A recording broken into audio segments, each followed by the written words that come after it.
Well, my name is Clarabelle and my presentation is about synesthesia. Um, what do you guys think of when you see the color purple? It reminds me of Barney. Well, the senses are very important to our lives, and without them we wouldn't be able to taste, touch, hear, smell, or see the world around us. When a prisoner is placed in solitary confinement, he or she is deprived of most of their senses. Studies have shown this has an incredibly negative effect on the brain, and in some countries it is considered torture. Some people, however, are born with a genetic condition called synesthesia, where your senses cross and you end up not only being to see colors but also taste them.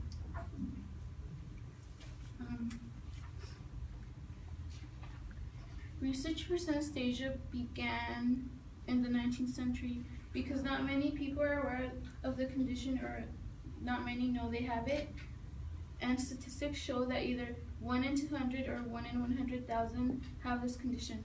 Most people who have this condition believe that what they are perceiving is normal. I first learned about this condition when I took psychology here at CSULA, and I thought it was interesting, so I decided to do more research on it. Learning about synesthesia will help us better understand whether we have it or not.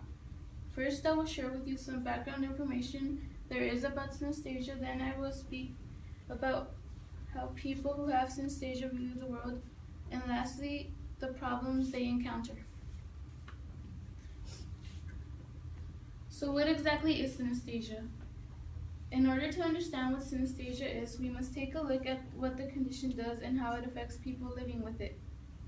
Synesthesia is classified as a sensory disorder, and when a sense is stimulated, a different sense also responds. An example of this is when someone hears a sound, they think of a certain color or texture. Although people who have synesthesia have had it their whole lives, most aren't aware they have it till they compare their experiences with others.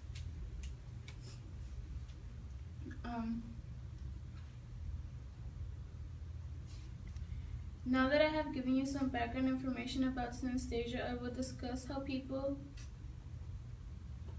who have synesthesia live with this condition. Okay.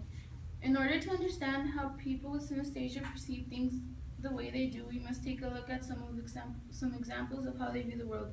People with synesthesia often associate colors, numbers, scents, and sounds with other senses they have. Although it may cause confusion to some of the people who have it, they are able to identify patterns faster. And a common test that they do to figure out if someone has synesthesia is this one, because to a normal person it would take a while for them to realize that there are twos in it, but to a person with synesthesia, they color code their numbers, or they see a number and it reminds them of a color or word, or smell, so they are able to detect the patterns faster. There are many different tests to assess whether one has or doesn't have synesthesia. They are often based on different things because people who have it make different associations, although there are many associations.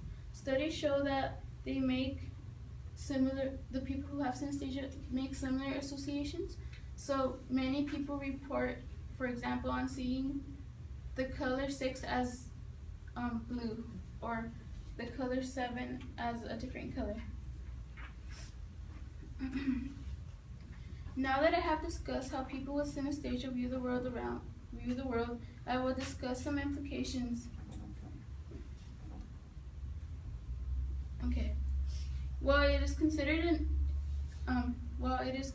an interesting condition, there are also many implications that occur to people who have this condition. Usually, people who have this condition don't receive support from their families because there's little known about it, and people who do know, it's not considered a serious condition.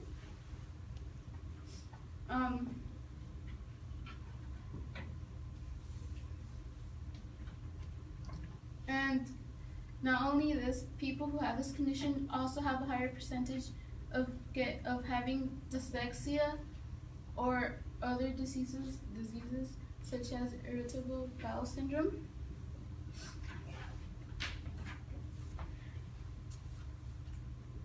And to wrap things up, after learning about synesthesia, now we know that although it's considered a rare condition, many people who have it aren't aware they have it and often consider it a normal part of life.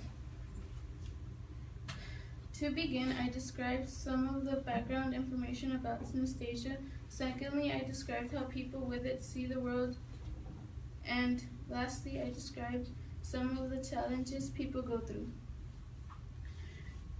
Although we may find ourselves either coping with the disease or helping someone else cope with it, we should be understanding, because we don't know what they're going through, what they're seeing, or what they're perceiving, because it's way different from how we perceive things.